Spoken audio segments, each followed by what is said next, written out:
కిషన్ రెడ్డిని అసలు దుమ్మెత్తి పోసిండు, కుమ్మి అవతల పడేసిండు కిషన్ రెడ్డిని ఒక రకంగా చెప్పాలంటే. ఆయనని మేకప్ మ్యాన్ అన్నాడు, ఆయనని పాత ఇనుప సామాన్లు అమ్ముకునేటోళ్ళని అనేలాగా, పాత సామాను ఎక్కువైపోయింది పార్టీలో అని అనేలాగా చాలా కమెంట్స్ చేసిండు. సో ఇవన్నీ ఒకటి క్యాల్కులేట్ అయ్యి కిషన్ రెడ్డి తెలుసు కదా మనకి, కిషన్ రెడ్డి చాలా సైలెంట్ గా ఉండి పనిగాని చేస్తుంటాడు. ఇప్పుడు ఈటల రాజేంద్ర, రామచంద్రరావు, ఈటల రాజేంద్ర ఇంకెవరన్నా చర్చ జరిగినప్పుడు ఈటలు వస్తే పార్టీలో మనదంతా కొంచెం ఇబ్బంది అవుతుంది మనందరికీ, లేకపోతే ఆయన లీడర్ అయితే మనకి ఇబ్బంది అన్న ఉద్దేశంతో ఆయన నెమ్మదిగా సైడ్ చేసి రామచంద్రరావుని ఎట్లాగైతే చాలా సైలెంట్ గా పెట్టారో అందరూ కలిసి ఈ విషయంలో కూడా కిషన్ రెడ్డిని టార్గెట్ చేస్తే ఎట్లా? వై కిషన్ రెడ్డి అంత పవర్ఫుల్ ఎట్లా? మొత్తం పార్టీకి సంబంధించిన, ముఖ్యంగా ఫండింగ్ కి సంబంధించిన, ముఖ్యంగా కొంతమంది కార్పొరేట్లకు సంబంధించిన, కార్పొరేటర్లు కాదు, కార్పొరేట్ వ్యవస్థ, పెట్టుబడిదారులకు సంబంధించిన వ్యవస్థలు చూసేది కిషన్ రెడ్డి.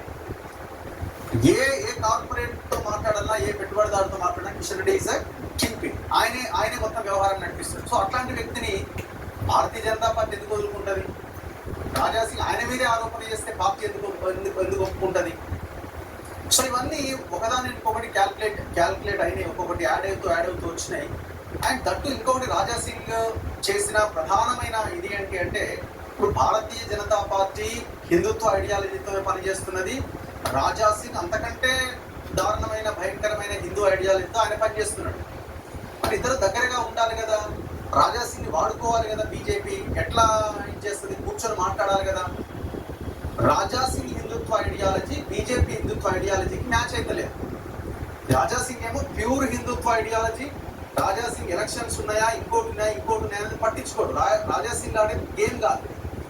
రాజాసింగ్ అనేది ప్యూర్ హిందుత్వ ఐడియాలజీ.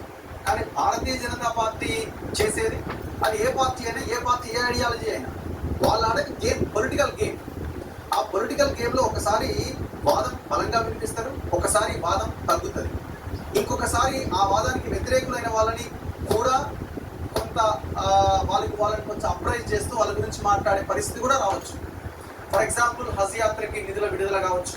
నాగాలాండ్ ఎలక్షన్ జరుగుతున్నప్పుడు అక్కడ కొంత పార్టీ అవతలి వర్గానికి కొన్ని రకాల స్కీమ్స్ ఇట్లాంటివి రాజాసింగ్ నచ్చవు. ఎలక్షన్స్ ఏమున్నా మన ఐడియాలజీ మనదే అనే లైన్ లో ఉంటుంది. కానీ బీజేపీ అనేది గేమ్. ఈ గేమ్ కి ఆయన ఐడియాలజీ గేడ సెట్ అవుతుంది, సరిపోదు. భారతీయ జనతా పార్టీ స్కీమ్స్ ఇట్లాంటివి రాజాసింగ్ నచ్చవు. ఎలక్షన్స్ ఏమున్నా మన ఐడియాలజీ మనదే అనే లైన్ లో ఉంటుంది. కానీ బీజేపీ అనేది గేమ్.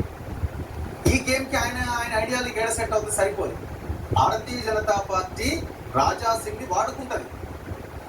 కానీ రాజాసింగ్ గేమ్ లో భాగంగానే ఆయన ఆడాలి తప్ప, ఈ గేమ్ లో భాగంగానే ఆయన గేమ్ ఆడాలి. నేను చెప్పినట్టుగా నాకు సపరేట్ మీరెవరంతా అని అనుకుంటే కుదరదు. పోనీ ఇక్కడ రాజాసింగ్ ఏమైనా గొప్పగా ఏమైనా సాధించబోతున్నాడంటే నథింగ్. అది కూడా ఇండిపెండెంట్ గా, ఇండివిజువల్ గా ఆయన తన వాదాన్ని బలంగా వినిపించగలుగుతారేమో, ఇంకా ఫ్రీగా మాట్లాడగలుగుతారేమో. కానీ రేపొద్దున పొలిటికల్ గా ఒక పార్టీ, ఒక ఎమ్మెల్యేగా గెలవాలన్నా సరే, ఈ ఎమోషన్ తో, ఈ సానుభూతితో ఏమైనా మళ్ళీ ఎమ్మెల్యేగా గెలిస్తే గెలవచ్చు. కానీ ఫర్దర్ గా ఆయన political future without party, without BJP అంత ఈజీ కాదు. ఇది ఒక వ్యవస్థ, ఇది ఒక సిస్టమ్. ఆ సిస్టమ్ లో మోదీ వేవనో ఇంకోటని అన్ని యాడ్ అవుతుంటే ఎలక్షన్ లో రాణించడానికి అవకాశం ఉంటుంది. సో రాజాసింగ్ తన ఐడియాలజీతో తన ముందుకెళ్తున్నాడు, తన ఫంక్షనింగ్ తో తన ముందుకెళ్తున్నాడు. బీజేపీ తన ఐడియాలజీ ఉన్న తన ఫంక్షనింగ్ చాలా డిఫరెంట్ గా ఉంటుంది. రాబోయే ఎలక్షన్స్ లో గెలవడానికి వాళ్ళు రకరకాల ఎత్తుగడలు వేస్తూ ఉంటారు. ఆ ఎత్తుగడలో భాగంగా నీకు నచ్చకపోతే సైలెంట్గా ఉండాలి. ఇది కరెక్ట్ కాదనంటే కుదరదు. సో అట్లా పార్టీకి పొసగట్లేదు.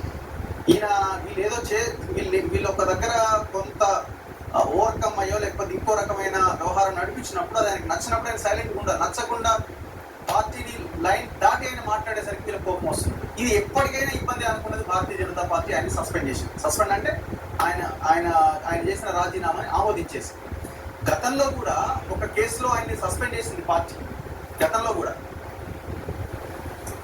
సో ఇది వ్యవహారం. అయితే 30వ తారీఖున రామచంద్రరావు